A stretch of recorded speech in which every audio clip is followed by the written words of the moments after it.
Lucky Lefty Podcast, Onora Boys in the building. Weekend special. We're brought to you by Onora Whiskey, OnoraWhiskey.com. It's that premium American whiskey, OnoraWhiskey.com. Ladies and gents, if you're going to drink, make sure you do it responsibly. Let's get it. Weekend.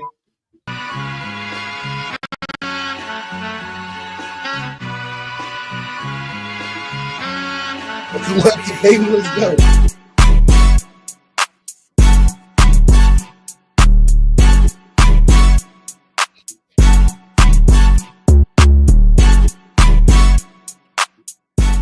Lucky Lefty Podcast, Onora Boys in the building. MALIK, ZAIRE, Lucky Lefty himself, SD2 Mike, SHAUN Davis, brought to you by Onora Whiskey. Subscribe, YouTube, Lucky Lefty Network. Hit that thumbs up, it helps with the views. Not only that, hit the notification bell so you know when we go live or drop some content. Be your content, comments, questions, respond to all. Oh boy, Apple Podcast, Spotify, lock in with us, and then patreon.com/Lucky Lefty for players only podcast that had to be moved to today. Oscar McBride got a little bit sick, under the weather. Sick of losing. He was sick of losing. Need another day to recover. Hoping if this guy that passed, forever committed to making sure that we spin it.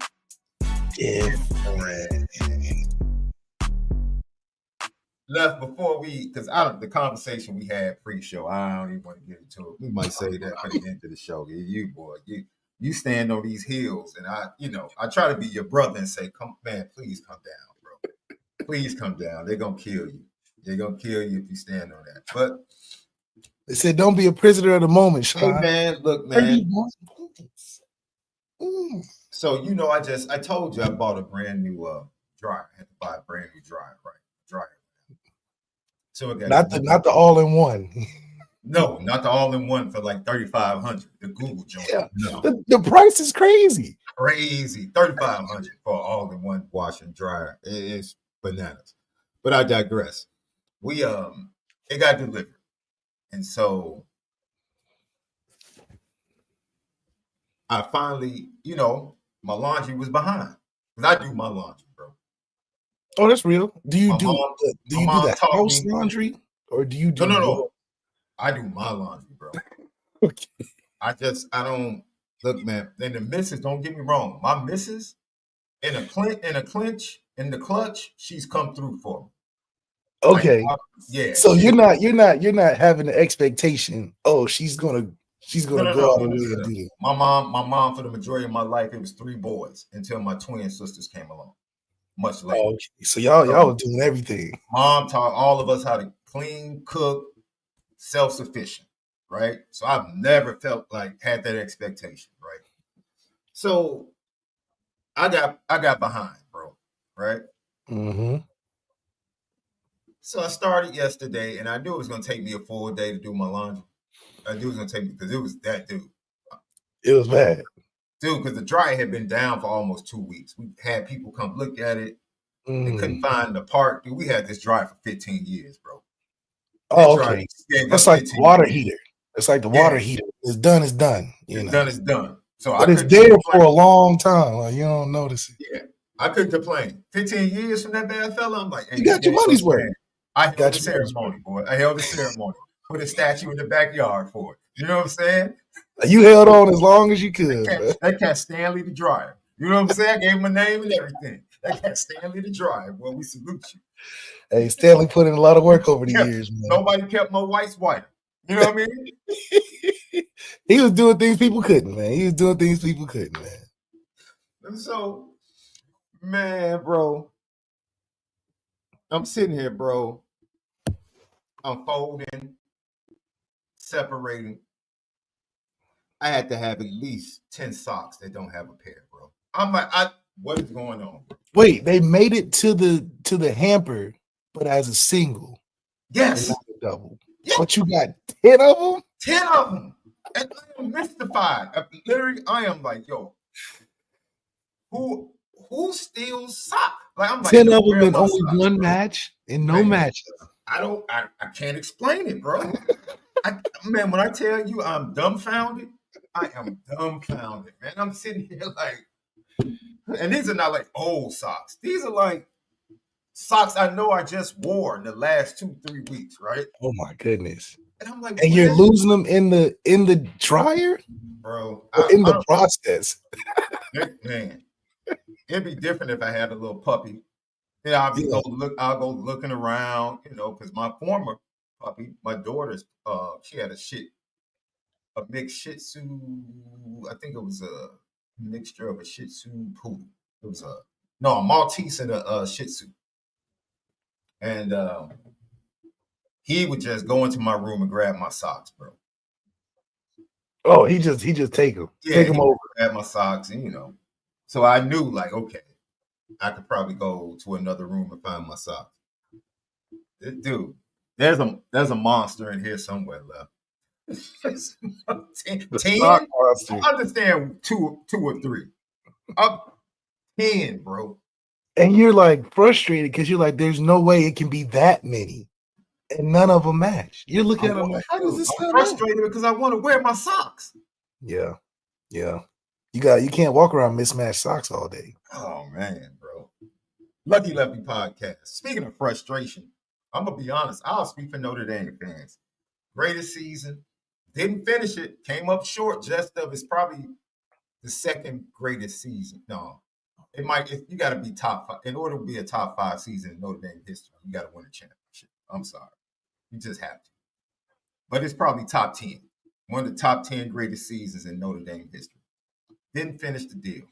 Yeah, it automatically drops to like 5th or 4th, or huge recruiting weekend coming up, right? Right about now left, I feel like we just hit the iceberg and we taking on water. I'm gonna keep it a buck. Taking on water though is a lot. That's we're taking on water, dog. Now it doesn't necessarily taking on water is losing like Dina McCullum. First of all, if you hit an iceberg, you taking on water, bro. Ain't getting that. Come on now. You're gonna take on some water. Like it is what it is. But I'm gonna stop short of saying we're going down. We're not going down. Relax. There's no need to get the lifeboats ready and get everybody life preservers. We can relax a little bit. Let's see how Marcus Freeman, Pete Bavacqua, and everybody responds and handles this. So yeah, give them some time to respond. Give them some time, GT. But I understand how you feel, Notre Dame fans. The initial reaction emotionally, I get it. Punch to the gut, however you want to describe it. I get it. Well within your rights to feel that way. So we're here with you this Saturday morning to talk about it. We're here to talk about it in the midst of a big junior day. Certain people, it's nasty work today. The way they drop news and who they were, some nasty work. Man, it is crazy. It is crazy. It is crazy. We already talked about Al Golden. We talked about some of the transfers, but yesterday around 3:00, I'm actually driving in. No, I was on the phone with baby girl. This is the irony of it. I'm on the phone with baby girl, right? And she just happened. She said, "Dad, I have to run to campus for a meeting." I said, "Cool." So she's talking to me walking on campus. I said goodbye to her, and my phone is going bananas. And I'm like, and I look at my phone, and it's a message saying that Chad Bowden has just gone to USC. Now, I just got off the phone with baby girl walking the campus at USC. And that's the first message I see. And initially, I'm like, USC?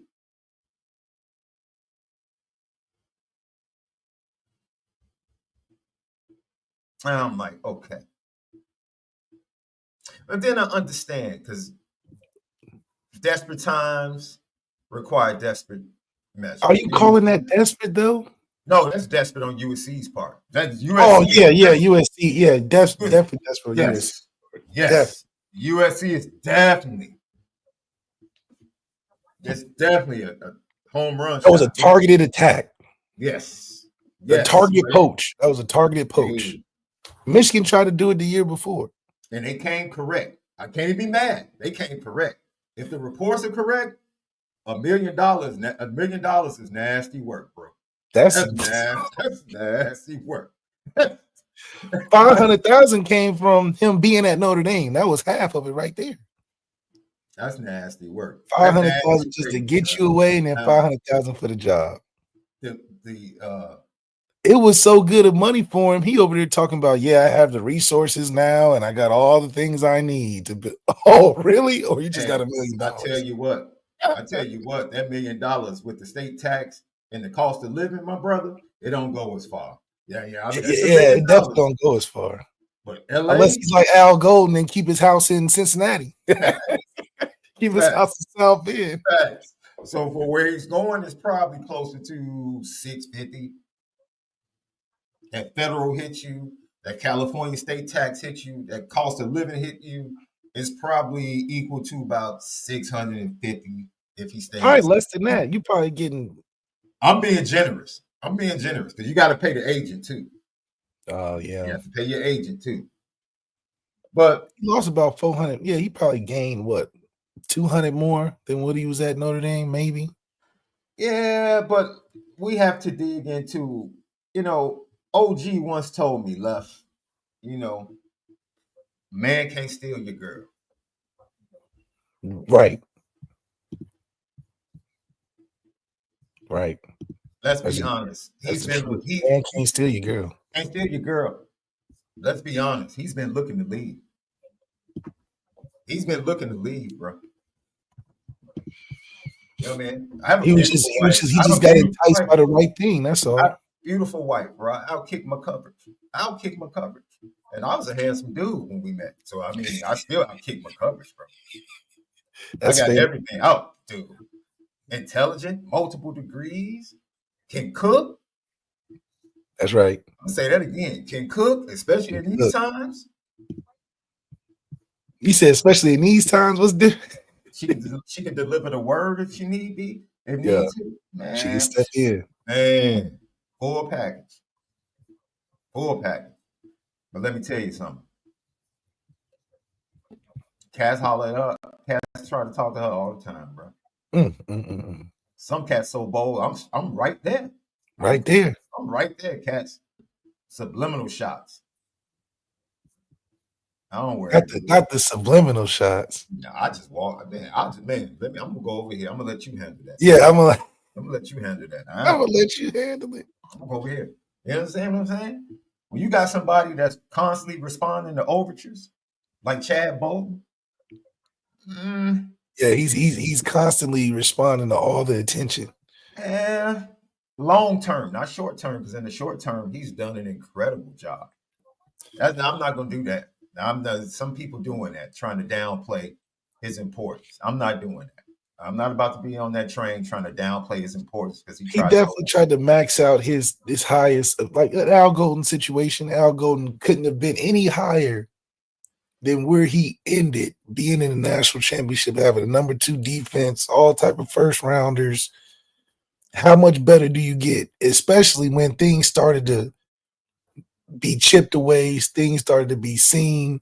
He's like, this is the hottest I can get to get back to XYZ. No different than where Chad Bowden is. Because if you think about it, it's you've out-recruited, out-kicked the expectation of recruiting for the Notre Dame standard. You have essentially done magic, pulled wonders to be able to construct a team how you have under the conditions and look really good getting to a championship run where, I still think we could have won. But where else do you go from that? Because if you think about it, okay, you're losing your quarterback, you're losing some first round talent, you're losing, you're going to be younger. The schedule's a little different, a little tougher. So many factors of, starting at the bottom and climbing back up. And Chad probably was like, this is the highest that we can get. He hasn't been around when Notre Dame was in the championship season in '88 or even in '12. He wasn't even around. So he's thinking of, what's the likelihood after 36 years you get to a championship, fall short, that we're going to come right back the next year, all things considered, and then you see that number at the bottom of that contract, and you like, well, is Notre Dame at least going to match this? Is Notre Dame at least going to have a conversation with me? Because you see what I'm getting. And it's different than the players. Players can have a different loyalty to the school where different offers may come by, like a Ben Morrison, who everybody and their mama knew. He had a ton of offers. He could have went anywhere he wanted for more money that he got at Notre Dame, if he even got any. I don't even know if he got any. But that loyalty is different due to, your connections to brotherhood, your status with your coach, where you're going to be, what you want to do. But Chad, he's like, this is a job. I don't owe these suckers nothing. Essentially, I'm an administrative dude. I'm not putting the blood, sweat, and tears. I'm trying to get individual career success going. And I understand that. Hell, you leaving that cold tundra of South Bend to stay next to Lincoln Riley, stinking Lincoln. It's all good. But we know that your loyalty was to the career and what you wanted to chase. It wasn't, you're not dying at the stake. Oh, Notre Dame's behalf. He's not a Harry Heastan who, even though he left, he was still coming back to Notre Dame. Denbrock, even though he left and had a lot of reason not to come back to Notre Dame after the season that he had, has an affinity for Notre Dame where he was like, even with all those things, I want to be here. For different positions in administration, it's not like how Marcus Freeman is, where could he go to get better than this? From a GM perspective, you go anywhere. It's just a job. So for Chad being an office guy who probably believes that he wants a little bit more power in his position anyway as a GM now, especially that we've done what we've done and got to the championship, he probably carries the big sword, the big stick at USC. Now, if he wants to recruit, they probably listen a little bit more. He got a little more cachet, a little more skin in the game. At Notre Dame, some of the same moves couldn't be pulled. So I don't blame him. Hey, you go get your money, man. It's no different than these kids getting their money with this NIL. But at the same time, I don't see it as a blow like it would be for Mike Mickens. In some ways, an Al Golden. In some ways, our 3 offensive linemen. So Chad is very replaceable. And I'm saying all this because I want to be the GM. So that's the other thing. It's okay, Chad. You can leave. Get out the way. Get out the way. This is my resume to be put in. That's the GM. You don't need that cash over there. No, let me do it. So I think today, good way. If we're launching a campaign today right here on Lucky Lefty Podcast, I'm all for it. Hey. I'm all for it. Me and Shaun has predicted the entire season word for word, play for play, player for player. Okay. I'm the one that said Aeneas Williams was going to be that deal on the high school tape. Come on, man. Marcus Freeman, hit your boy up. It's the perfect transition time. You don't want a guy like Chad that's just all about the green. I'm all about the team, which leads to the green, but about the team. See, look, come on now. Recruiting goes to another level. I like what you did there. I'm not about the green. I'm all about the team, which leads to the green. Now, look, the green is a part of the equation. Let's not act like, we talk about the undoubtedly one of the most well-off good steward schools around. Money ain't an issue over there. Bargaining, leveraging, maybe that's a little something, but hey, they got it. I just know I got to do my job. Hey, Marcus Freeman, I'm there every day. So, hey, if Tommy Rees can fall into just lavish positions, former quarterback, all of that. I'm not asking to call the plays just yet, but let me just handle all the other stuff. Let me go buy the groceries. You know what I'm saying? We got Stater Brothers in California, Kroger's in Ohio. I know all the grocery stores. Big Eagle. You sound like what's his Piggly name? Wiggly. Big D from next Friday. Come on now. She know all the next year snacks. All of them. I know where to go. Yeah. You go to Piggly Wiggly to get your good products and ingredients from the South. You go to Big Eagle in Texas, you know what I'm saying? Get your nice groceries over there. Go to Stater Bros, you know, Safeway, Fry's on the West Coast. You got Myers and Kroger's in the Midwest. What we talking about? Bodegas in the East? I'm there. So I'm just saying, Marcus Freeman, you don't have to look far. Hire in-house. We've been doing it all the time. Home away from home. You got Amir up there. Bring me up there. You got Mike Mickey. You got Dayton focused. So all I'm saying is, I don't know a better option at this point.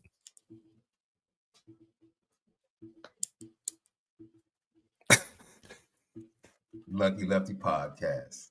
I didn't know we were launching a campaign. I'm not greedy. I just see the opportunity. The opportunity. It's a vacant position. You got Hunter Biven at player direct. That was my lineman. I know what's going on. DP still up in there. Come on.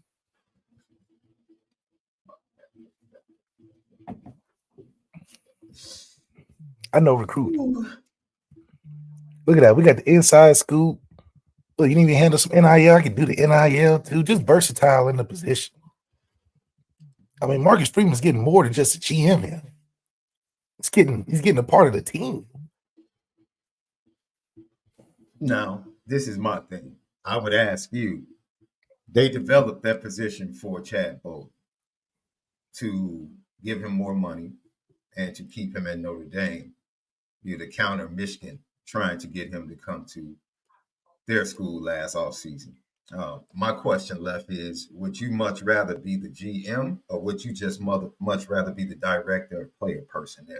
Now, I'm the GM, dog. I don't want all the other stuff. Now you got to deal with NIL. Now either you're gonna just deal with the recruiting, or you got to deal with that, and you got to deal with negotiations, NIL contracts. Perfect. We're gonna have the most. We're gonna have the most money coming in, and I'm gonna tell you why. Because the value that you're getting from each individual Notre Dame player is just a 10% increase if you make it here. You know how if you're an O lineman and you make it in Notre Dame, it just means a little bit more.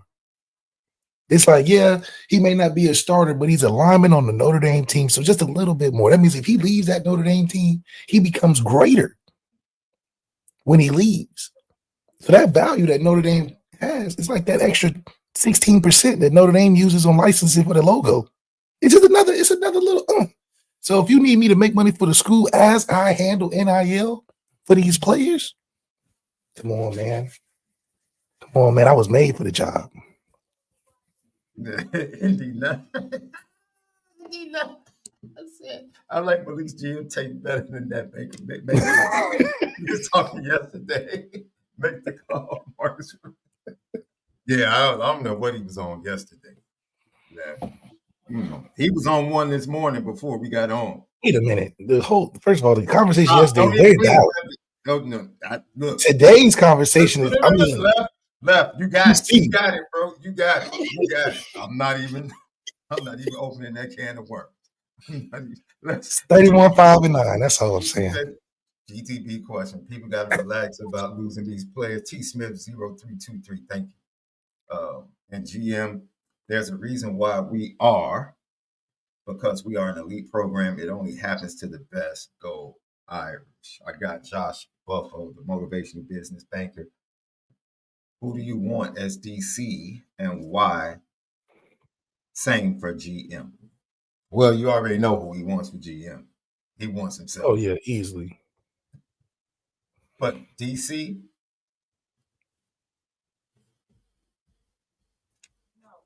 oh, man. Defensive coordinator, look, I'll say this. Whether it's DC or GM, I would prefer that Notre Dame swing big. Even when people just made the assumption that they would elevate Mike Mickens, I still wanted there to be a process. I want him to be part of the process, but I mentioned in the show that we did on Thursday, I mentioned Jim Leonard. I think Jim Leonard should be thought about for both positions. If you elevate Mickens, I would love for Jim Leonard to be the defensive on back. staff too. Yeah, still being on the staff. It's like, yo, that's just one. People were throwing around Jim Knowles. Jim Knowles just won a national championship. Why in the world would he? That just never made any sense to me.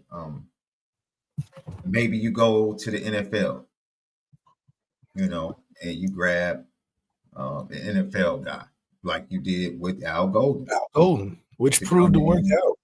Absolutely. You go look in the NFL, you get some guys that are coaching positions. Like Al Golden was coaching the linebackers for the Cincinnati Bengals. So maybe you are waiting for championship weekend to end. Maybe you're looking at someone on the Eagles staff. Maybe you're looking at someone on the Chiefs staff. Maybe you're looking at someone on the Commander's staff. Like, you do your due diligence, man. You do your due diligence. You do your research and you swing big. Swing big. I'm not just trying to have the automatic, elevation from within. Like, swing big. You don't get any bigger than MALIK ZAIRE, in my opinion. So, I mean, for the GM spot, absolutely. I think that's the best option to hire. Just schematically, logically, obviously, I'm the best interest of the team. You know what I mean? I'm not going to negative recruit or sell out for a couple dollars. You're going to have a focus. If he has not proven that he would stand on the Notre Dame hill leading up to the national championship game, ladies and gentlemen, and will not be moved at all, and will single-handedly take on an entire fan base. Come on. And former teammates while somehow former teammates along the way. Come on, man. I don't know what else you want. Come on, man. Y'all giving Brady Quinn all the glory and all the love and all the adulation. Good grief. We was in the same room. Corday, thank you for the super chat, man. What's your favorite college game you played in, bro, and why? Me, it'd be my first start, just because it's your first one, man. And we just was fortunate enough to go against a team that was formidable with all the names that you want to, go against for a first start. So the challenge and the level of difficulty was there. I was excited to be able to match that, man. When I felt like we had some guys on our team and they had a really good defense, and all the stars was out. And playing through that game gave me a ton of confidence, because these are some of the best players in college football, going to the draft, and, you heard all the names before, and to be able to win the MVP in that game for the first start, I just felt like it just blazed the trail for me in terms of a confidence thing moving forward. I didn't think we, and we was all coming back that next year. So I was like, oh man, we rolling, so that was like the tipping point when I knew I could do it. It'd be different if we went against like a middle of nowhere team that was trash and I did good, but I did well against a team that was number one SEC defense at the time. So that's all I needed to see to prove to myself that I could play, and it just rolled and carried over into the next year, and it proved that we had something special. You know what I'm saying? Let me tell you something, man. Like, people, that's why I laugh when people try to crack on you every now and then, especially when it comes to Notre Dame fans, bro. I laugh, right? Because the games you played, you didn't play against any scrubs. You don't have stats against any our teams, bro. Right? But go check out the stats from their start against LSU. Go check out the start against Texas and Charlie Strong's defense. Like, y'all can't throw mud on what this dude did when he played. Just go look at the stats when he played. That's what I'm saying. It's like when he was healthy and he played, wasn't that the stats? Go look at the stats and then look at who he's playing against. That's why I laugh at Notre Dame fans. Like, you just mad because you had to transfer. He just mad like, dude, all right, man. Okay. And you have a Notre Dame degree? It's like, all right. Okay. Oh man, I'm excited and proud of the small sample size that I have because it is encouraging that, politically if some things feel the right way, who knows? You know what I mean? And so it's all good, man. And I'm not tripping over anything because at the end of the day, even at Florida, when I played, I did well. I just got freaking unfortunately hurt. And our coach, SEC coach, gets fired in the middle of the season. That doesn't even happen. So like I think at the end of the day, none of that has to do with the opinions of the games that are happening that we're talking about. Right. Will Howard is not impacted by what I'm saying. And it's even funnier because he only had 231 yards. My bet to Cardale Jones was, I bet you specifically that Will Howard won't have a better stat line than Cardale did in his championship game. And he didn't. Cardale threw for 280 and 2 touchdowns. Like, so how am I wrong by saying that even in Cardale's small sample size, Will Howard wasn't better? So it just proved my point. Like, just because y'all won the game or you had good numbers, that's masking the fact that they also had 200 yards rushing and we didn't get pressure on the man all night. So whatever, dude. I'm not tripping over it. I just know that the analysis is sticking. It still sticks. And you got to stand on what makes sense and what's subjective. The emotional stuff of, oh, I wish I could have, wish you could have, whatever, that doesn't deny the reality of the facts. Lucky Lefty podcast. I see we still got some clown Ohio State fans trying to jump in. Oh, that's my thing. Like, where are they coming from? Y'all won. It's what y'all wasn't talking like this before the game. I told you, they want you to lick the bottom of their shoes, bro. That's what they want. And that's exactly what it is. It doesn't make sense. Hey, man, go. There's some other Notre Dame dudes that might do that. We'll never do that. Never. No. You can call us whatever you want to. We're focusing on the fact that Miami ain't getting away neither. Oh, Roosevelt. Roosevelt. And Canes. Miami thought they slid under the rug. No. Yeah. Got something for you too. Both of them. Cool Kid and Archer, they dope with me. And Bucknuts. Bucknuts, cool kid, Archer. Bucknuts is cool. He's cool. He talking stuff. But the lady, where did she come from? You waited 4 days after the game. I don't even think that was her. I seriously think it was something demonic. No, I'm honest, bro. It was just, I literally sent out a prayer for her, bro. If we have Lewis Nix and Sheldon Day versus Ohio State in the Natty, do we win? I mean, that's some hypothetical. If y'all watched the All 22, we could have won that game with what we already was doing. It's a decision-making process that we got to figure out. A couple of spots here and there we got to clean up. But from what we saw, there's nothing different than what we made as a point that could be an issue for our team. That's all. Nothing of what we saw in that game was something new other than the fact that a team forced us in that position. When a team got up 3 scores on us, I told everybody, we've never been in a position with Riley where we aren't efficient at passing like that to come back from a down 3 scores in flying colors. And in the sense of us still being able to climb back, there's just things that he wasn't able to do that the game required him to do. And that's just the difference in the game. I mean, Will Howard took shots that we didn't. Doesn't mean the shots wasn't there. But that goes back to why decision-making at that position is so important. Ben Johnson told you Bears fans out there, the quarterback is the most important thing going on. And he feels like he got a good one. So I feel like the season's going to be different for y'all. But he knows what's going on. It's about the quarterback. Our quarterback Always had an issue throwing it down the field. Always had an issue hitting open guys. Always had an issue with consistency in passing. Right. In the national championship game, that was the gap. That was the gap. It wasn't even about running the ball. We were forced to throw and couldn't do it enough to win the game. As simple as that. I mean, but that problem was the same problem we had before the Texas A&M game, the same problem we had after NIU, the same problem the entire season. We just masked it very well through depth, coaching, playing momentum, you know. But when we played the level of talent that was slightly greater to or equal than,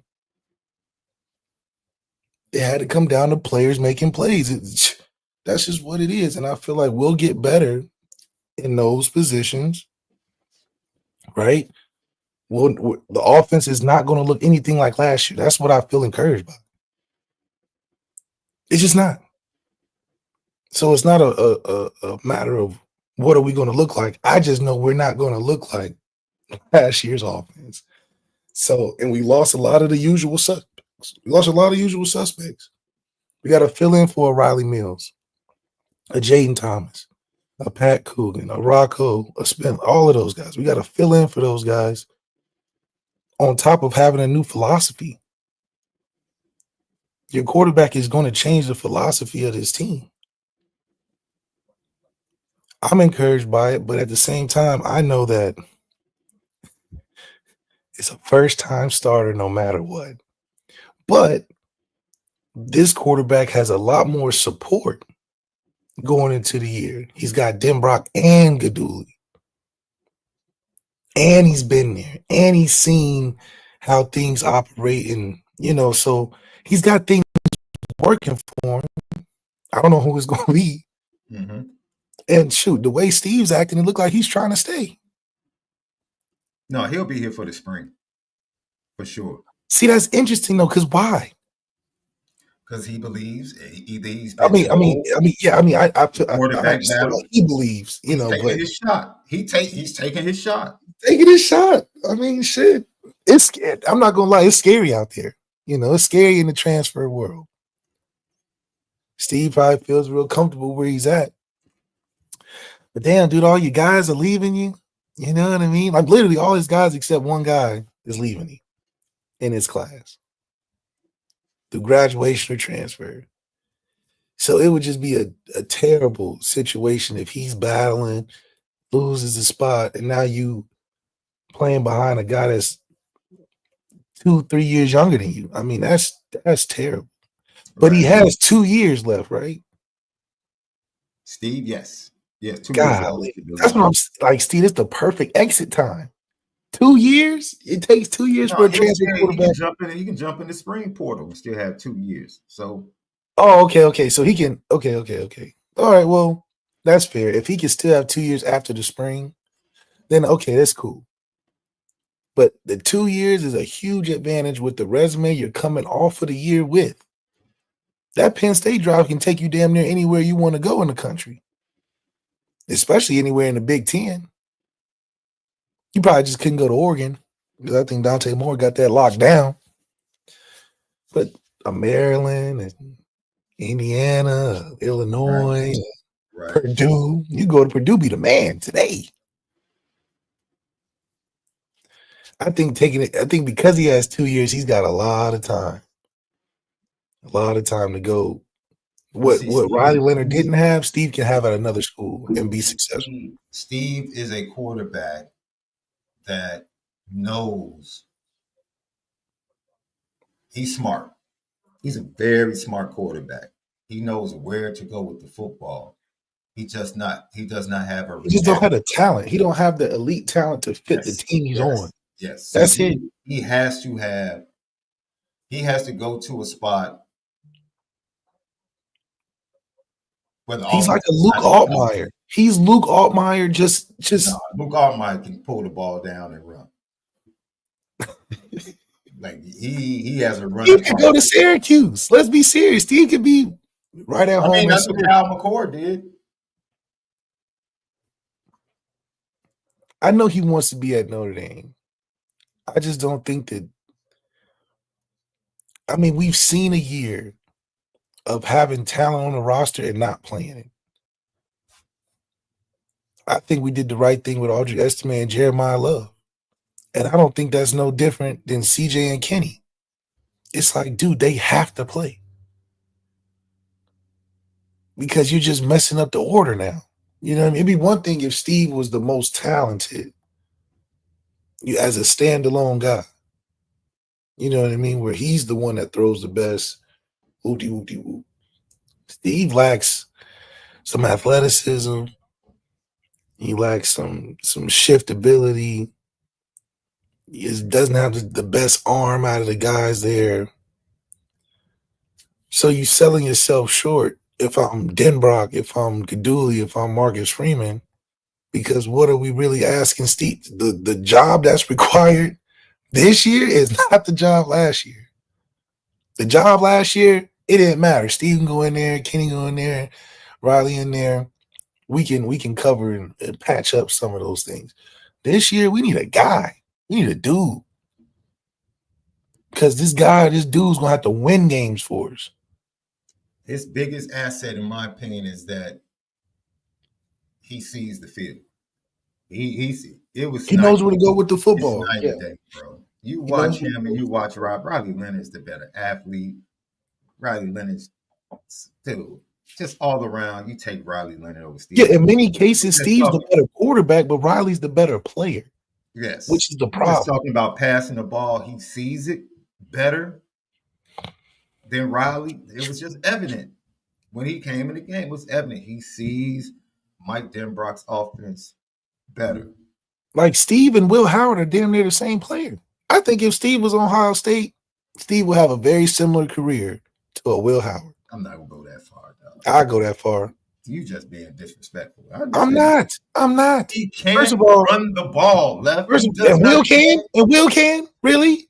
He had 12 carries. What are you talking about? They literally used him to run the ball. What are we talking about? Against us, yes. But Steve cannot do that.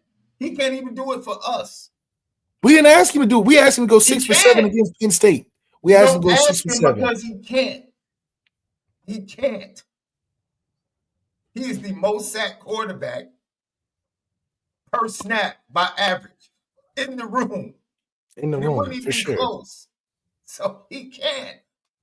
He is who he is, and that's fine. He needs to go find a system or be in a system where next year the offensive line pass pro would be much better than it was all year this year. Much better. Yeah. He could succeed behind the Notre Dame offensive line next year. Absolutely. The two youngsters can succeed and add plays. I agree with that. Yeah. That is the difference. His ability, he doesn't have the ability off schedule to be able to do things. Not to be a championship quarterback. They used him on the fake punt. He put the ball where it had to be. Faison just didn't come down with it. You know? I saw somebody in the chat say, look,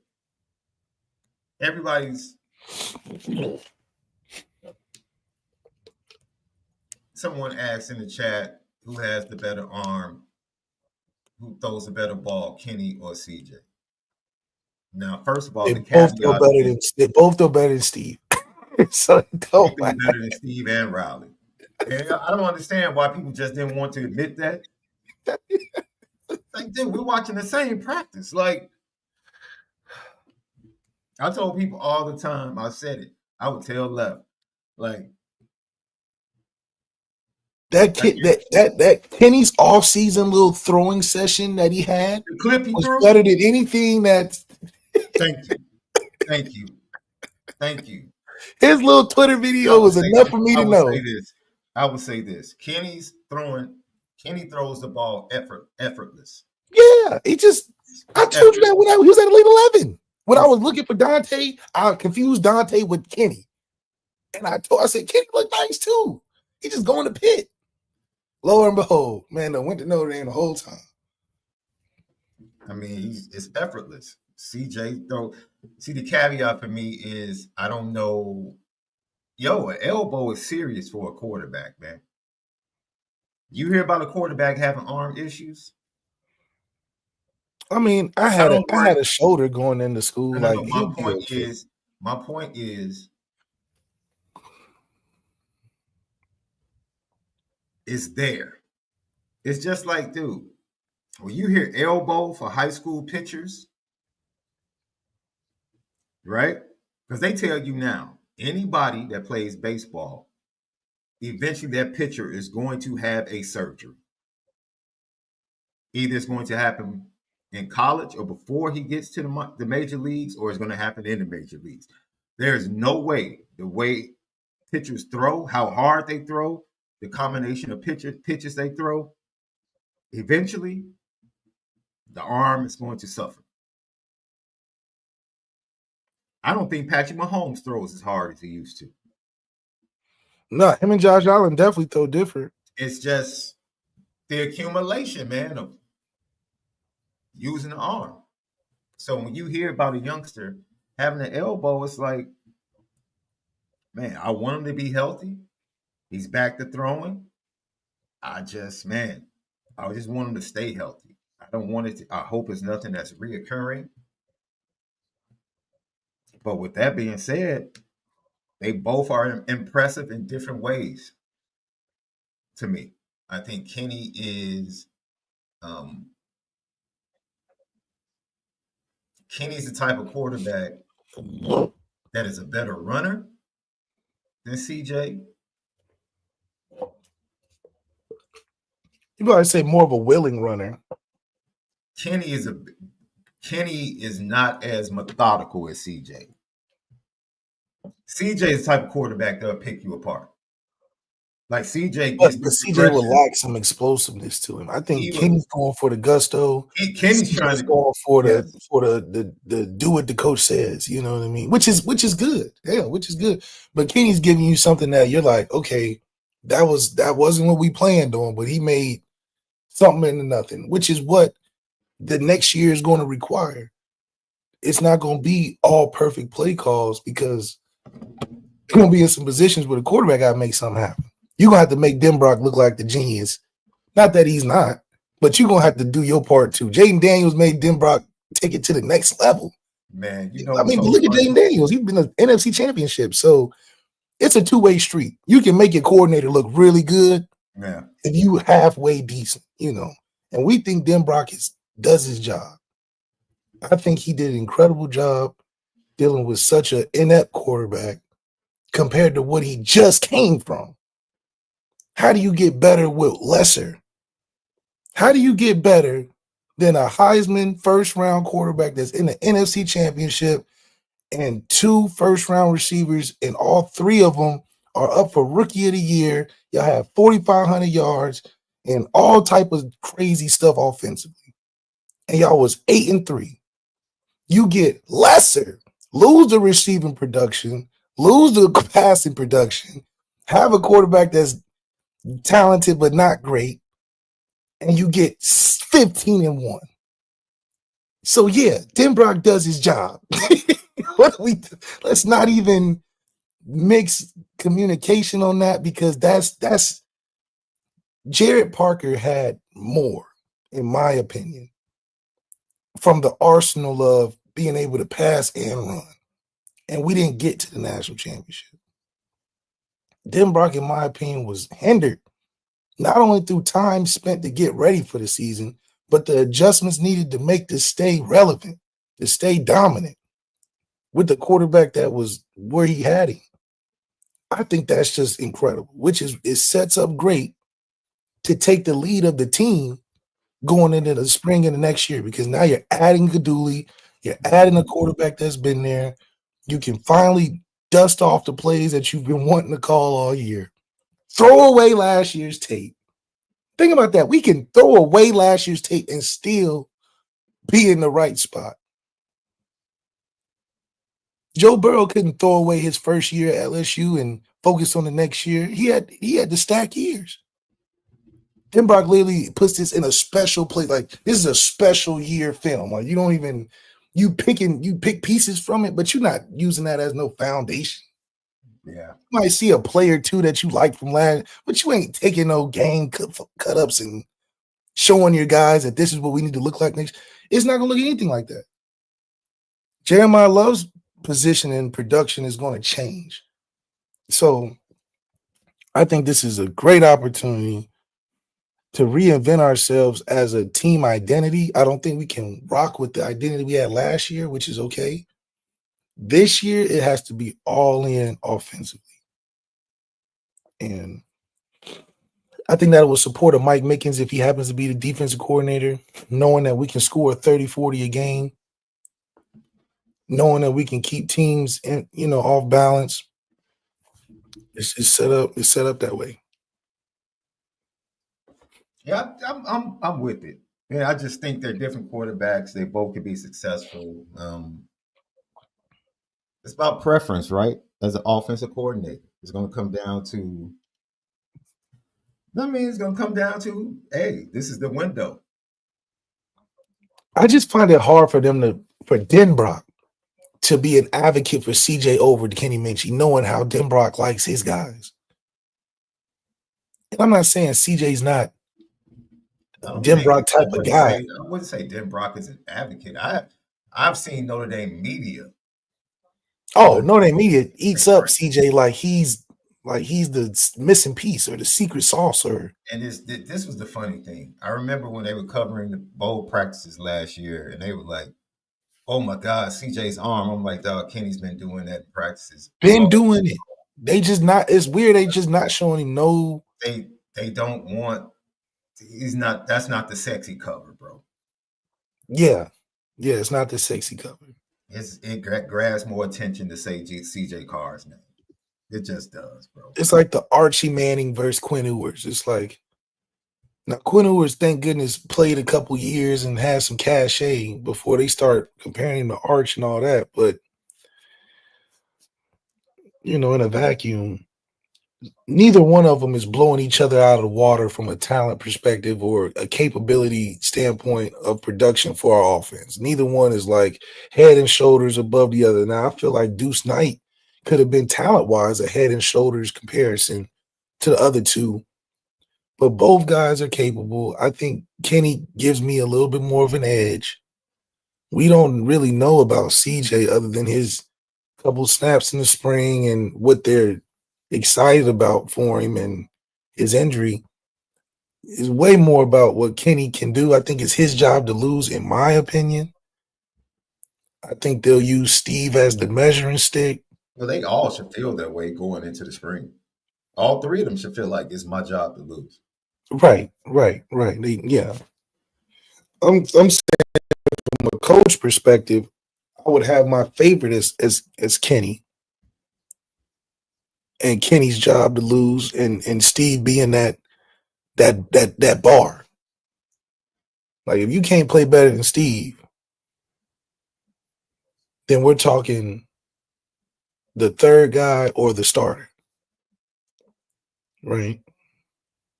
So I don't know. It's interesting. Yeah.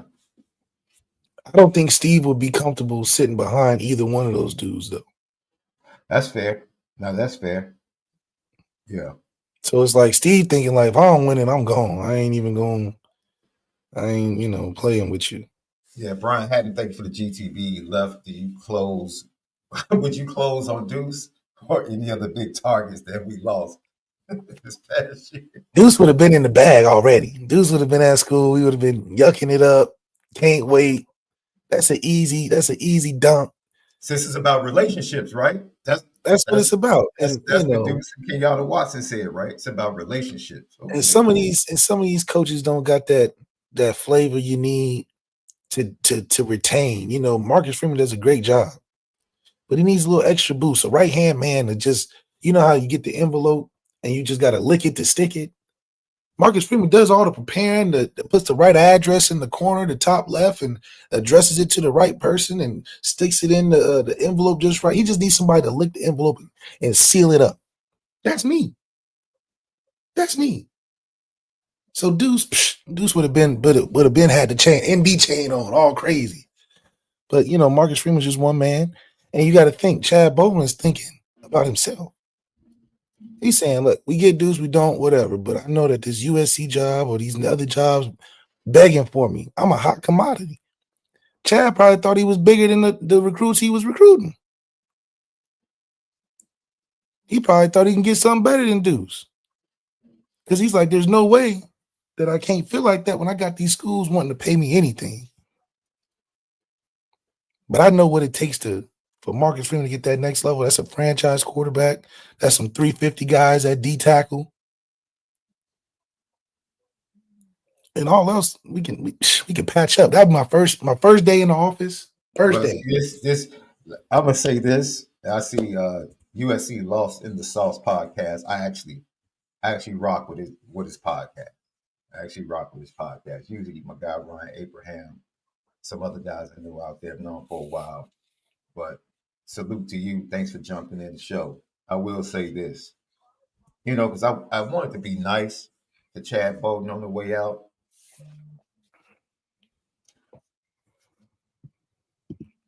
You're only as good as a salesman. You're only as good as your product. That's right.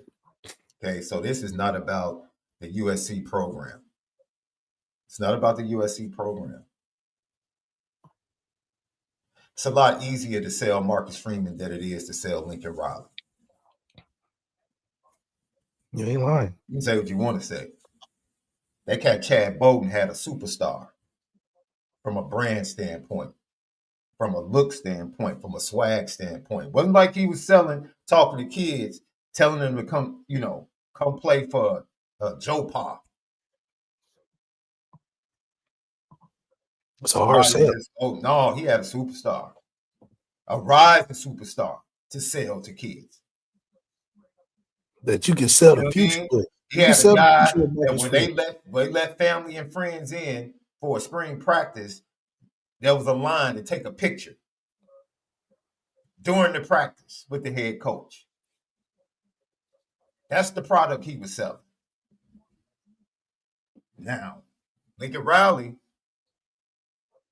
for the last 4 years, he was real nice and shiny at Oklahoma.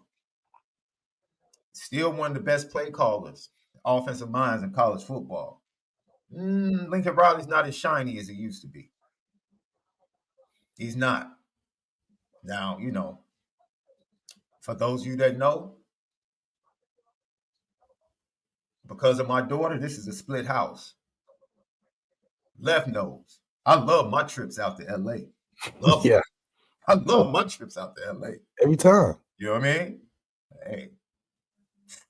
Campus, fantastic. Love going to the middle of campus, having lunch. They added that insomnia cookie last year too. Fire. My daughter said they put a Sephora in that bad fella this year. She's like, they would add Sephora the year after I graduate. They try to save you money. Yeah, I love going to the Grove. That's my spot.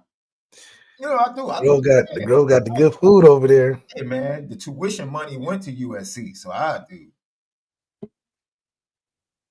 Tremendous respect for the school, the program. But if we're just looking at this situation, Chad Bowden is very good at what he does, but we don't keep it a buck. It wasn't like Chad Bowden was selling a bad product. It was an easy product to sell. It was a very easy product to sell. And for whomever comes in next, now it's even shinier with a national championship appearance.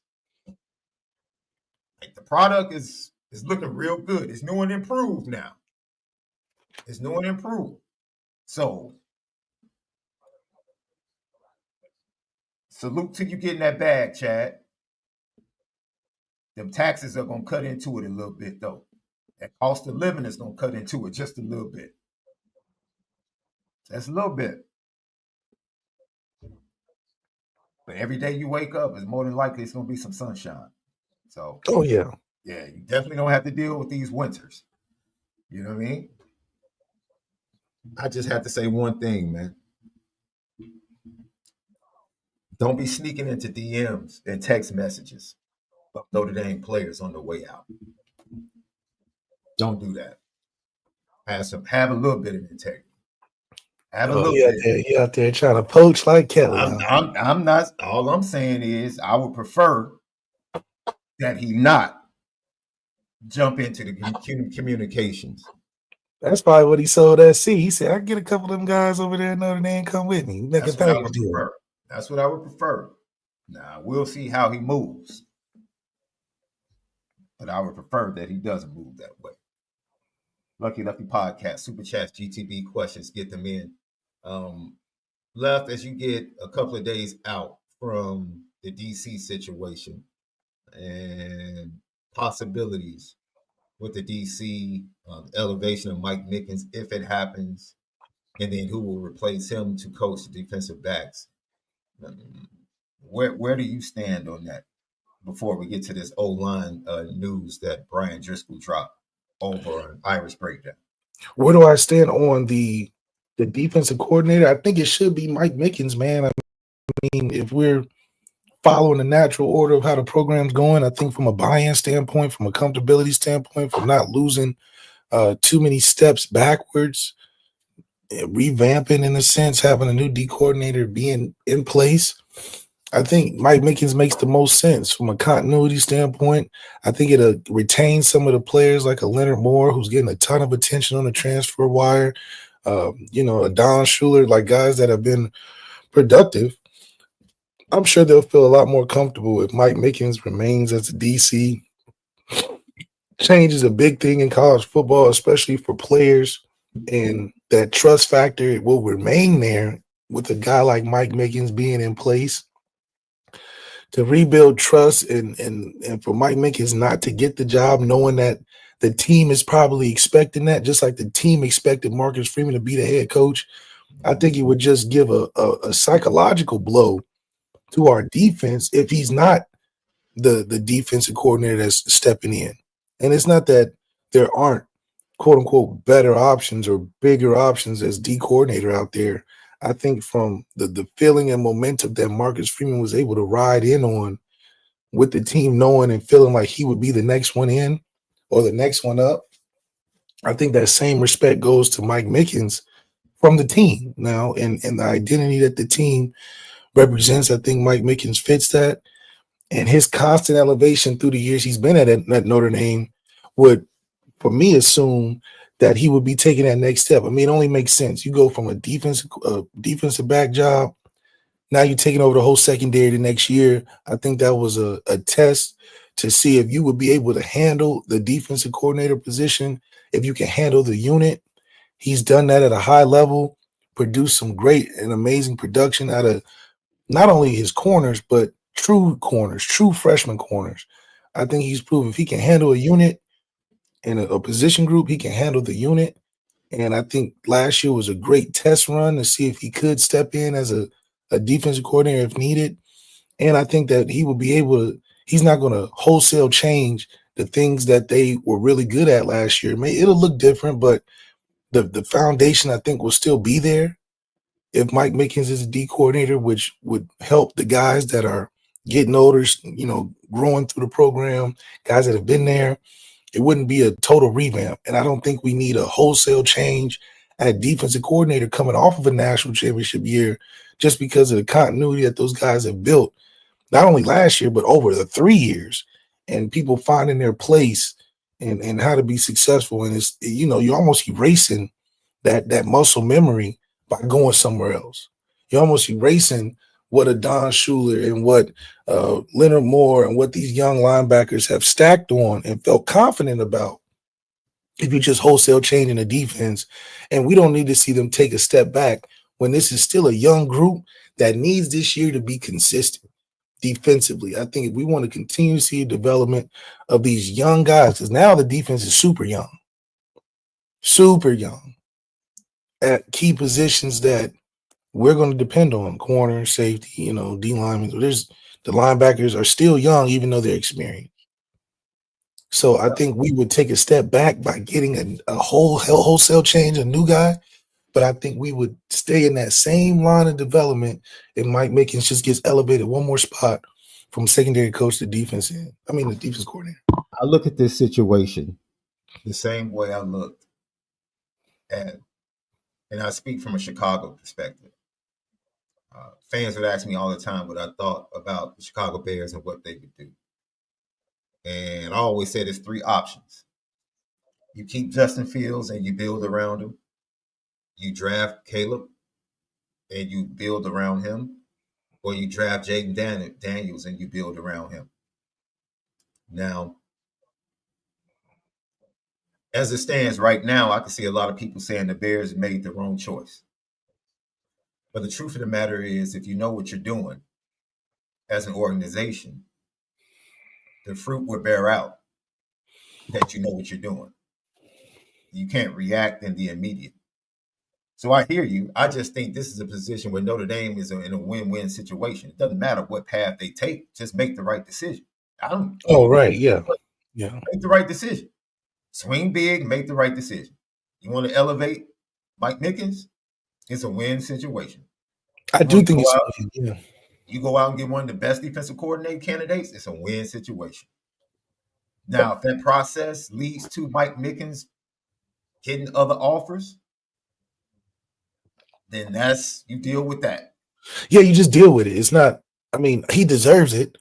So it's different than him just like Chad Bowen or Tommy Reese that are actively searching and looking for other spots. Like, I don't think Mike Mickens is doing that. You know, and I think that just is damaging to a head coach who's trying to continue to build when your GM and your previous offensive coordinator are shopping around. Like, what is that? You know, so for Mike Mickens not to be doing that I know of. Like, obviously I don't know, but I'm sure that his loyalty to Marcus Freeman in a lot of regards is a respect there. Like, I don't think Mike Mickens is just gonna dip out. Well, how far does that go? See, so does the loyalty go as far and the relationship go as far as to say Marcus Freeman should not look at other? I think for where Marcus Freeman is at, this ain't like an open program like a LSU or, you know, I think because of where he's at and the things that he has to go by, Mike Mickens understanding that, and he doesn't have to come and get acclimated to the conditions at Notre Dame.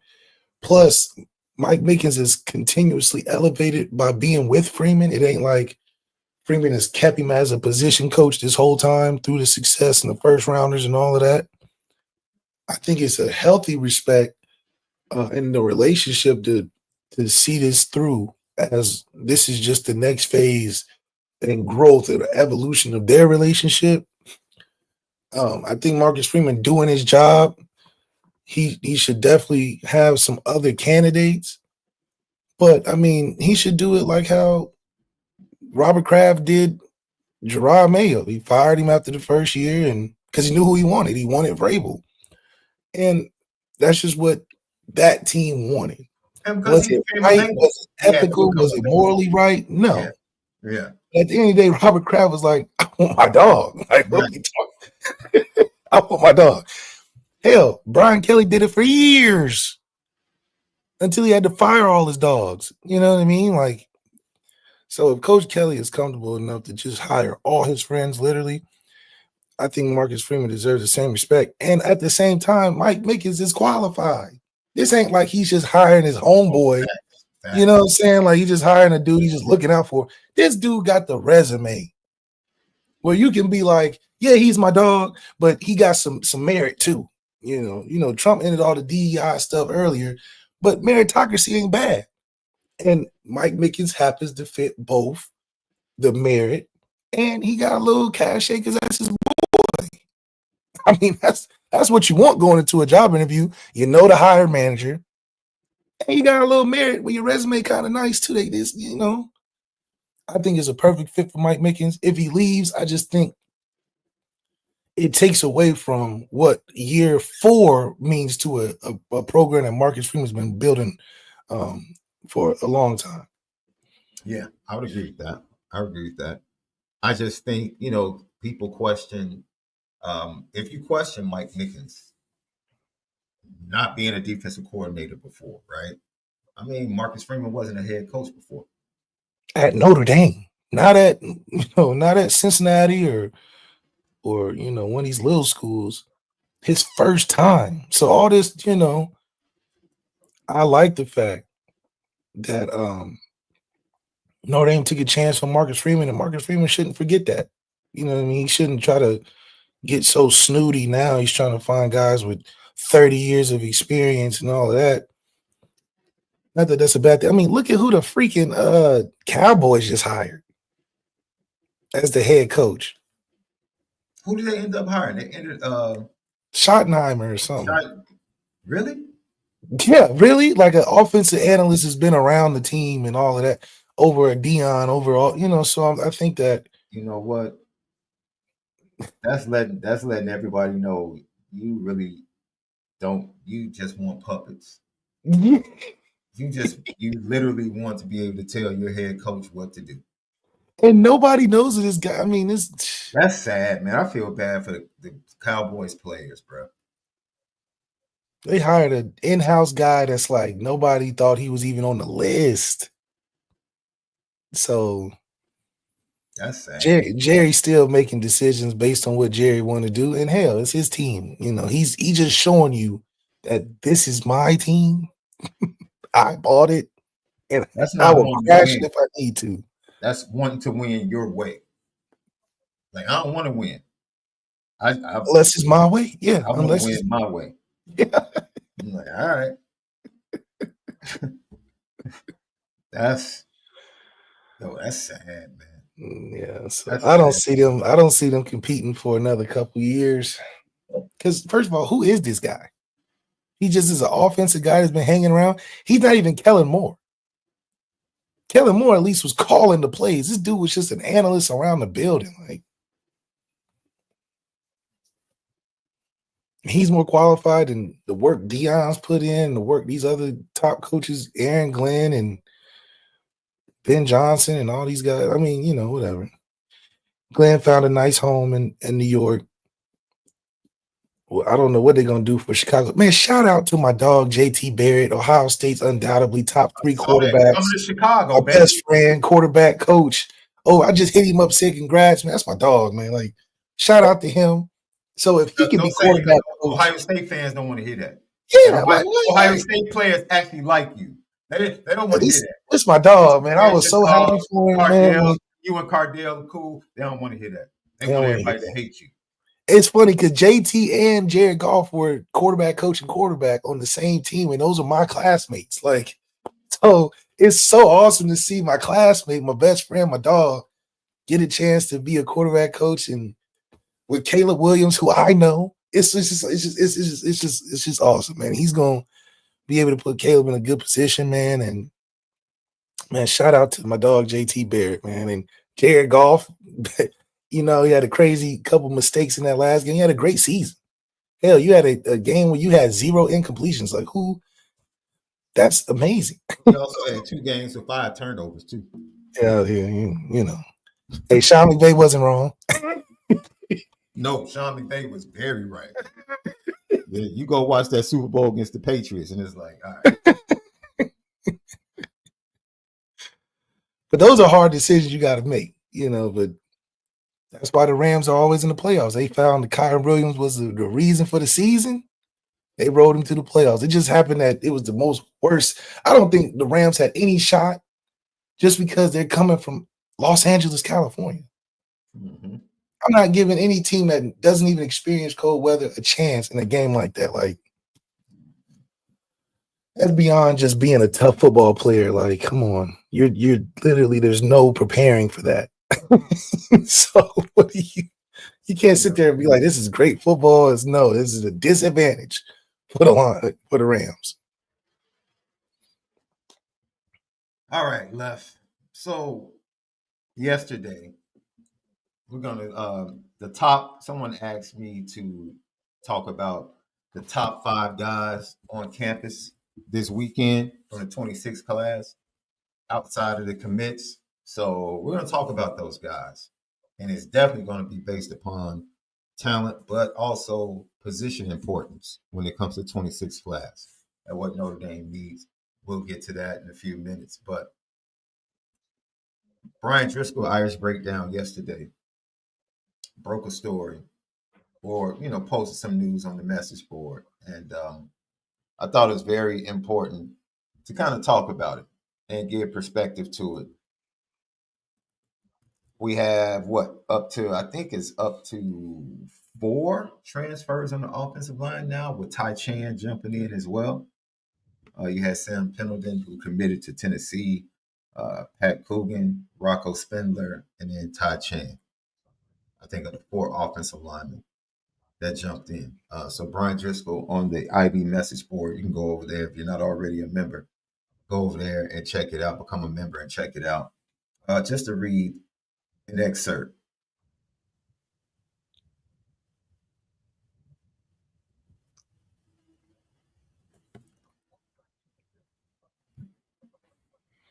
Basically, the background is there were some issues within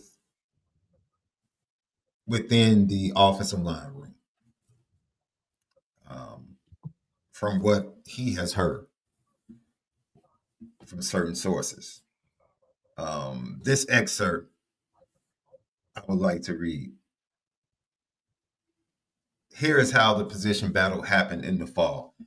Every day, Spindler and Coogan would end up playing a different position, with Spindler going back and forth from left guard to right guard, and Coogan playing center and guard. Early in fall camp, they moved Sam Pendleton over to left guard from center. He took every rep at left guard while Spindler and Coogan were swinging around each day and sometimes from drill to drill. That made it a lot harder for them to get into any kind of rhythm, and how they handled that made it seem as though they were looking to give others an opportunity to push Spindler Coogan aside more than there being a true battle at the position. I heard this, Brian Driscoll saying he heard this in fall camp from a couple of sources and had it confirmed later in the year. Um, the constant movement of some players around while others getting every opportunity to develop at one position, with little to no communication as to why, has created a lot of problems in the room. Decisions are made with little to no explanation as to why, and players are told one thing only to have something different play out. Now, if you hear this from one or two sources, you tend to brush it off as it being maybe some hurt feelings from players that lose their job. The problem here, and why I give a lot of credence to what I'm being told, is that I've heard it far too often. The stories are consistent and they have happened too far too many play to me. Wait a minute, I'm bugging. The stories are consistent and they have happened too many times for this to just be a disgruntled player or parent. When it happens this often over the course of two full seasons, you can't ignore that anymore. See, Rudolph not understanding the lineage of Notre Dame offensive linemen, doesn't understand the process. You're bringing that Big Ten propaganda to a peer group. This is the most purest group you can find in the country at offensive lineman. It's a process. You come in, either you're superstar or not. You work your way with the group. The Buffalo Pack moves as one, and it works itself out. Whether you're younger, you're gonna get better, get older. You fall in line in the right time and place.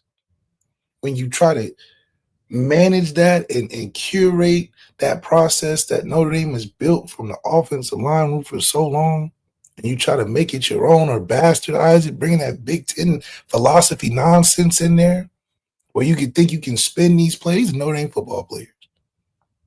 These ain't guys from off the street, guys that don't have no understanding of where they're coming to. They know that if their talent is enough to get to Notre Dame, the process should take care of them. When you're interrupting that process, you playing with fire, because now you messing up the purity of why we're able to have such a succession of O linemen each and every year. Because of what? It's pure ego. Houston should have broke it down to him before he left. He built this formula for offensive linemen to come in, see the greats before them, the greats come back. The guys in the room are vetted, processed, been through the fire. They train up the young guys. If a young guy has superstar talent, it's recognized and it's not debated. works himself in the lineup. If he's not ready, he's getting the reps every day to get ready. There is no confusion on an O-lineman's path. Charles Jagusah said, I just need to sit down for 3 hours and watch film, and I'm committed because he knows in those 3 hours he's going to see how you go from one thing to the next over 3 to 4 years. Charles Jagusah probably hasn't had a 3-hour session with Rudolph since he's been there. And this is not a knock to Rudolph. This is just Rudolph not understanding that this O-line, factory, production line is curated and the process is perfected. You coming in here wanting to switch up how things are done and thinking you can get away with being disingenuous to the purity of what we already have at offensive line. This ain't quarterbacks. This ain't no rinky-dink unit. This is the Notre Dame offensive line room that's been good since the early 2000s. You coming in here trying to be funny, messing up the process. For what? Things fall how they may with the offensive line. They damn near take care of themselves. That part. And you coming in here and not reading the room, not knowing your players. You didn't even know they lived together. And if you did, that's even worse. So what are you tapped into? What are you looking at? Because this is a huge in-house blunder, fumble,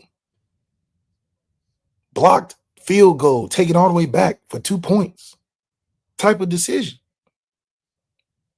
They said the easiest way to start winning is to stop losing. This is a losing move on our own part. This is like Plaxico Bird shooting herself in the leg in the club. Self-inflicted wounds. For what? That's a good reference. For what? What? Higher security, Plaxico. You your own security? Going wrong.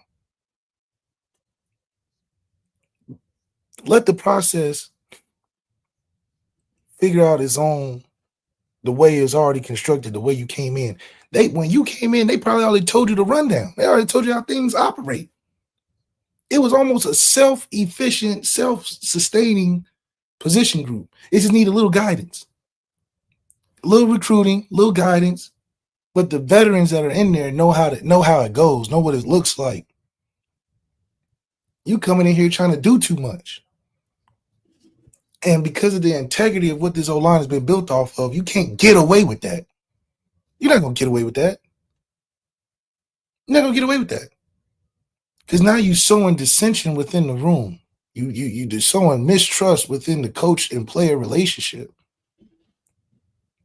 And then you start seeing the linemen that leave have success like a Zeke Corral. These guys are like, okay, I'm not going to stay for these lies because I know if I leave here, because of what I built up as a cachet and my muscle memory and all the things I've learned here, I go to one of these rinky-dink schools and look like a superstar. I don't have to deal with you lying to me. And that's what turns a position room bad.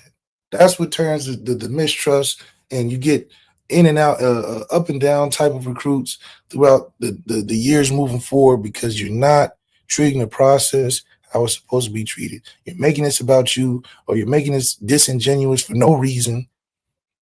And these guys aren't silly. What Kendrick say, Drake, they're not slow. Coach Rudolph, they're not slow. They see what you're doing. You got to have the bandwidth and the wherewithal to be like, okay, if I'm going to spin it this way, let me do it smarter. You literally are pillow talking between roommates. What's going on? Mm-hmm. So I think that at the end of the day, it's an egregious offense because for it to be like that with guys that want to be there, it's messed up. This ain't like a Jaden Mickey situation or Jaden Thomas or Deion Cosley where the Aldrich Estimate graduation effect took place. This is a pure fumble that somebody got to be accountable for. And I think that that's just what needs to happen, just due to the volatility that's already happening within the team itself. It's one thing if Chad leaves for money or Al Golden leaves for the opportunity he's always been waiting for, but to mess up in-house, it's not what you need to bounce back from a national championship type season, and something that Marcus Freeman should put the fire out on before the word gets out and it taints and poisons the process that we already have at O-line. Because if the O-line process goes, now you don't know where to rebuild. Because one thing it is, well, you know you got the O-line each and every year. Now you know how to adjust and get incrementally better. You lose the O-line process and not know what you're getting every year. It's bigger than just filling in D tackles. It's bigger than just getting receivers or a quarterback to do things. You have a whole thing to work on.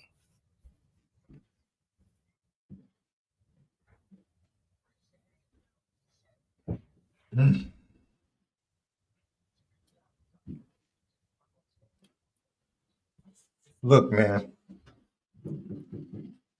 we're gonna close it out with this. We'll save the film of the youngsters after they leave this weekend. We'll have some more intel. Thanks for joining us, getting up this morning to rock with us. You guys continue to be great. Check out we're rebranding things. So I want you guys. We got new merch dropping. New logo coming. Everything. But we appreciate you guys. It's getting better now. We're only us because of you. That's a fact. This is not a pull yourself up by your bootstrap story when it comes to Lucky Lefty. We're independent, but the love we get and the success we have is because of LL Nation. Everybody matters. Everybody matters. We 886 videos deep. You know, and we appreciate you. But with that being said, what's disturbing that stood out from the excerpt that I read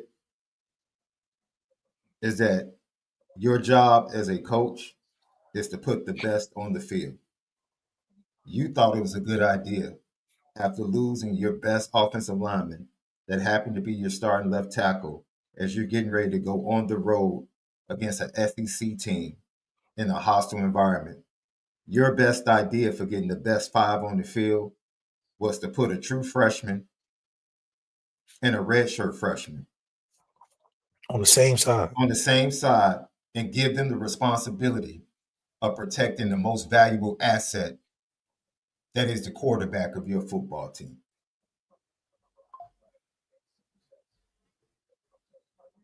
That's disturbing to me. And if it had happened out of a true competition, I would rock with it. But when's the last true competition you heard of? Thank you, Left, because we hear true competition a lot when it comes to Notre Dame. We heard it was a true competition between Sam, Tyler, and Steve. We heard it was a true competition between Riley and Steve. When those decisions could have been made in the spring, and we could have just rocked out. So I don't like it, man. I don't like it. I don't like that we lucked up and got Charles Jagasaw into the playoffs only because of injury. He's the best or most talented lineman you have. The moment he was cleared to play, there should have been urgency. Working him into the fold. Thank you, Left. And he was the third string guard. He was the third string right guard. Sam Pendleton came in after Rocco got hurt against Penn State. Jags was the third string guard. This is what's really going on. So was it a Joe Rudolph decision for him to play left tackle against Ohio State? Or did possibly Mike Denbrock say, hey, put him over there. We need our best player over there. Yeah. Protecting our quarterback. That is the process, the decision-making process. Like you said, Lev, The Notre Dame offensive line works is already in motion. It's already, yes. It's just like it put the plays cake in the itself oven and watch it bake. You over there taking it in and out and messing with it and poking it. It take 45 minutes. Don't take it out at 22 and 28 and try to add ingredients and let that thing bake. At 45 minutes, okay, if it ain't right, we can fix it. You taking the cake out and tasting it before it's even solid up. That's it. That's it. I believe Rocco got hurt because Pimpton came in against Indiana, if I'm not mistaken. Is left the decision-making process, man. Just I'm not confident in it, bro. If we sit here and we talk about the talent coming back, I'm not confident that the best five are going to be on the field. Because if it's going to be some political stuff, right? Well, that's what you get. That's what you got with Kelly. That's that Tobias Merriweather stuff. I don't believe, this is my opinion, Anthony Knapp gave you, first of all, I don't think Anthony Knapp was put in a great position as a true freshman, weighing 290 pounds, playing the left tackle. As much as we critiqued him in pass pro, he needs to sit and get his weight up to be able to, because he can run block, but that pass blocking, physically, he's just not ready right now. Just not ready. He's not ready right now. But it takes coaches to recognize. The coach put him in that position. The coach got to recognize. The coach put him in that position. I watched Tosh Baker come in against Penn State and look better in pass pro than Anthony Knapp did all season long. You mean we had that on the bench? I'm not about to sit here and say who's better. I'm just saying in pass pro, Tosh Baker's been on the bench all year, being able to protect the quarterback like that.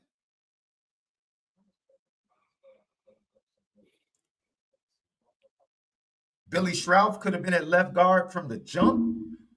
Why are they flip-flopping positions in drills from drill to drill? What are we doing? See, this is what I'm saying. So I'm watching in spring, bro. If Charles Jagasaw is not the clear solely left tackle, number one left tackle, then I know something's up. I know something's up. If we hit the spring and Anthony Knapp is the number one left tackle, something's up. Something's up. Because that doesn't mean that you can work things to the point that eventually Charles Jagasaw is like, yo, to get the best five on the field, we can move Jags to guard. If that works out, you have a guy that comes in that's just as good at tackle. And like, yo, we got to get him on the field. In order to get him on the field, we got to put Charles somewhere. Fine. Like you said, Love, that means you've allowed the O-line room to play itself out. That's what I'm saying. You have to let it play out. Because other than that, you're messing with stuff on an ego level where is what you think is best. And it's not about that. If you can't recognize that Charles Jagasaw is the best left tackle we have, regardless of injury, regardless of how long he sat out, not knowing the situation we're going into where you think, okay, we need to have our best tackles versus their best ends, then you're not understanding the talent that you have, and that's a problem. Now that's a problem. If you can't figure out as a position coach the strength of each of your players in your position, and you mixing and matching because you can't decide as the coach, not evaluating what happens as they play, but you can't rack in your brain the difference between the talent that you're watching. We can watch Charles Jagasaw and know he's obviously the left tackle. But when we watch you make these coaching decisions, you're looking at it in a way where we don't even know how you get into the conclusion. There's no way to have this much indecision with a Notre Dame offensive line that is talented across the board. This ain't like when we had Kane Madden and you got to cover up for where Kane is and find a position for him to play within a line and shift him around. These are all guys that can play the position well. They're young, but to put two on one side that are both inexperienced, You have an evaluation problem that has nothing to do with the guys that are in that room. You, the coach, can't make the right decision on the talent. And we see it before. It happens all the time. Dale Alexander couldn't put the best combination of receivers in the game for us to be successful. It can happen both ways. A guy can get looked over due to his coach not recognizing talent. Tobias Merriweather, how does that happen? How does that happen? Where you don't get no play? Stop. First of all, let me tell you something. D Dangler, I'm about to check you, dude, because you don't know me at all. You don't know what I have. Yeah, D Dangler. Whatever your access is, ain't my access. I have stuff that I purposely don't say because I respect the program. So while everybody else didn't have stuff, they can say what they want to say. Everybody can eat. Just because you don't have it, don't tell me that I don't have it. And see, this is how you know the level of your maturity. Because there's nothing that we've said that wasn't based off what somebody has reported. Nothing we've said today is us saying anything. We literally said what somebody reported. And for you to be dumb enough, I said the word dumb, to tell a former Notre Dame player that he doesn't have access to the program, someone that the head coach has literally spoken to, has literally bought his whiskey, who one of his best friends literally works inside the program to this day. Players on the roster call him to get his thoughts on what they should do. But you want to sit here and say LL doesn't have access to the program. You're a goofy. I got time today. You're a goofy.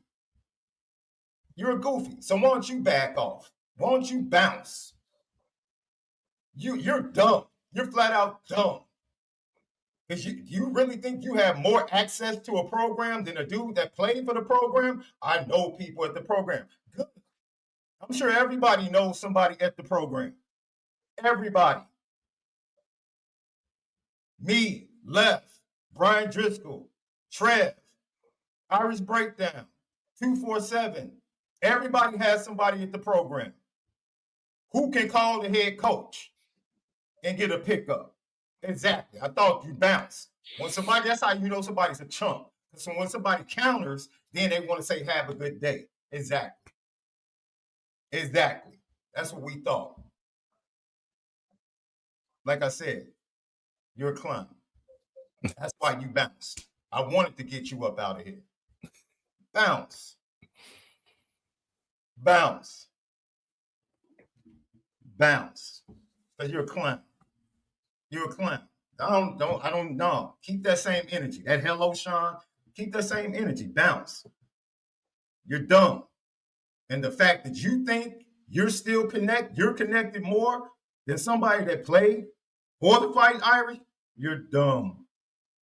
You're dumb. I can call Reggie Brooks right now. He worked for the organization. Still connected. Head of host heroes. I can call Oscar McBride when I get ready.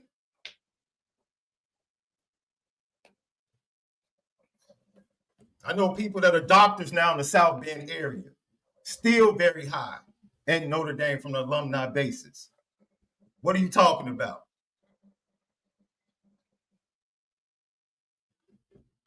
Talk to parents all the time. Players reach out all the time. Not having conversation about football, just on some real relationship about God and life. But no, you, D Dangler, you wanted the spotlight. We're gonna give it to you for about 5 minutes.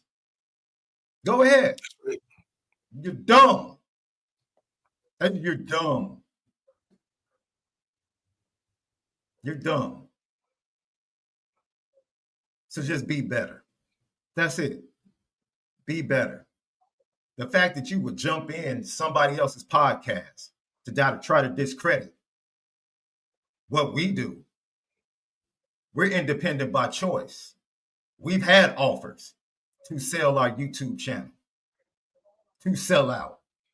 We own our stuff. And we're going to continue to own our stuff because we made that choice. We could have sold out. We decided not to. We built this along with the rest of LL Nation. So don't worry about our connection. Don't worry about our connection. You go get a connection. Yeah, you go find a network. I'm close to the program. Stay close to the program. Supporting the program has nothing to do. No, see, we're not puppets. We support the program, but we tell the truth. Yeah, that's what I'm saying. We just tell the truth. We tell the truth about the program. Who was the first program to tell the truth about Stucky before it broke? Who left? Before the season started, who said, watch the wide receiver room and watch Chancey Stucky? It bears watching. Who said that? It bears watching. We did. We did. And when it broke after the season, everybody else wanted to jump on it. It bears watching because it was going to negatively impact the season the way it did. I was supporting the program saying, hey, that right there is not a good thing. So have a heart, get some kahunas, and stop being a puppet,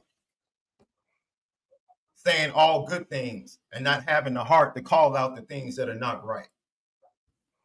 People like you are the people that are cool. You cool with people obviously committing crimes, taking things over, mistreating kids. You're probably cool with that. Don't report it. Don't say anything about it. You're probably cool with that. That's the character that you have. It's showing. That's the type of dude that you are. So you can miss me with that. No, yeah, I'm angry. You darn right I'm getting angry. You darn right.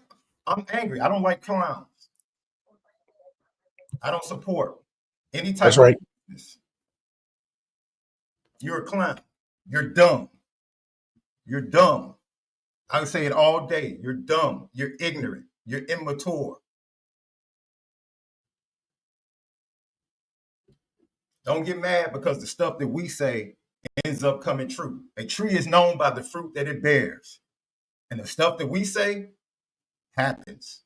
Sorry. Can't speak for anybody else. Don't have time to speak on anybody else. I don't have time to jump in any other body's show.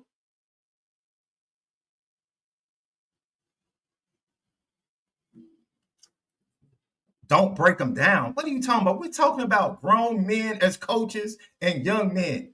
What are you talking about? Don't break them down. This is why he's a goofy. I literally just defended Christian Gray from the Irish break from the fans for the last week. I literally stood up for every transfer in the offensive line and said they made a great decision. This lets you know that this is an ignorant fool that just wants to pick a fight and doesn't actually listen. You're dumb. You're dumb. Pays to listen because listen is free. I had time today. Don't close this out, Left. Because we're done. We'll say the kids. We'll say that for the next time. But we don't come on here and just give us our highly qualified opinions. Left. We have before each show, we do a pre-show conversation. How many times have you had information from inside the program and I said, Left, we're not doing that? All the time. Because it won't look good on the program. Well, who makes that decision? Who says, Left, no, we're not going to talk about that? SD2 Mics, man, he knows. Thank you. My record speaks for itself concerning supporting this program. So bounce, clown. Bounce. Close it out, Left. Yeah. Once again, we here, man, reporting the facts, giving us our educated opinion. And at the end of the day, we love engaging with the fans, man. This is what it's about. We putting out fires on what, the other articles may put out there is, we're in a state of panic.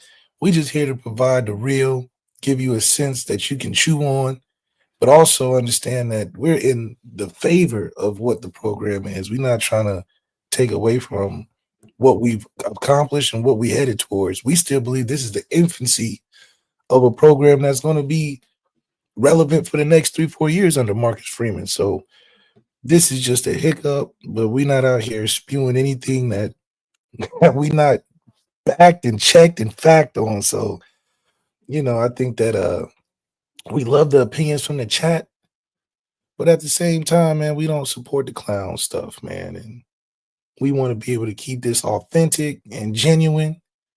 We have no reason to lie. Like Sean said in the beginning, we're not getting paid to be no puppet because there's enough puppet shows out there. We just try to give you something different because that's how we spin it. Yeah, because we have brains. We just don't take what people tell us inside the program. We actually think about it. Yeah, that's called thinking for yourself. Thank you. Something that people fall short on these days. Thank you. What the one writer say? He said there's not enough stories. There's nothing but talk show back and forth debate. We giving you stories. We giving you the highlights, the lowlights, the interesting, the debates. It's all encompassing, man. We just not ESPN and just give you the street fight on the corner, man. We're comfortable sitting amongst people that have different opinions. But when you attack the character of myself or Malik or this show, you darn right I got a problem with it. Everybody in the chat every day will tell you, I will allow any and everything to go in the chat until you attack anybody in the chat or anybody on this show personally, period. When you attack someone personally in the character and you know nothing about anybody in the chat or that's on this screen, that's when you become an issue with me. That's when you're a clown, period. Period. You ain't jump on. First of all, I would never even allow you to touch this screen. I value the platform we built too much. You must be joking. You must be joking. But I will let you know. When I'm in South Bend, I'll let you know. I don't do that. You can have face-to-face conversation. I don't do this. The only reason you got talked about today is because you went at our podcast and you went at us personally. Other than that, yes, you did. You absolutely did. You attacked us and said we don't support the program. You attacked the integrity of this podcast when you said we're not connected to anyone. Don't back off of now. You absolutely attacked the integrity of this podcast. You absolutely did. Stop lying. That's exactly what you did. Don't back off it now. Don't do that. Don't back off it now. I didn't attack any. Yes, you did. Yes, you did. But I told you I had time today. Because that's the only thing that everybody in this show will tell you. It's the only thing I don't accept is attacking anybody personally or attacking their integrity, especially when you don't know them. We don't rock like that. If you catch me in South Bend when I'm there for practice on business, feel free to have a face-to-face conversation. Other than that, those are the rules of the Lefty podcast. Either you like the content or you don't. And if you don't, feel free to bounce. We love you. Eternal blessings and favor to you. I wish nothing but the best for you. But we don't play that. And people know I don't block. I don't block people. That block stuff. I don't do that. I trust that people eventually will have the maturity to just be right. That's it. That's why we don't do the block thing here. The majority of the time. I did block some ridiculous Ohio State fans that were saying some stuff about Marcus Freeman in the program. But just Notre Dame fans, I'm not doing that, man. We don't do that block thing. Just respect and love one another. That's all we say. Respect and love one another. That's all we ask for. Feel free to express your opinion. We'll talk about it. We'll respect you. But we don't do that other stuff.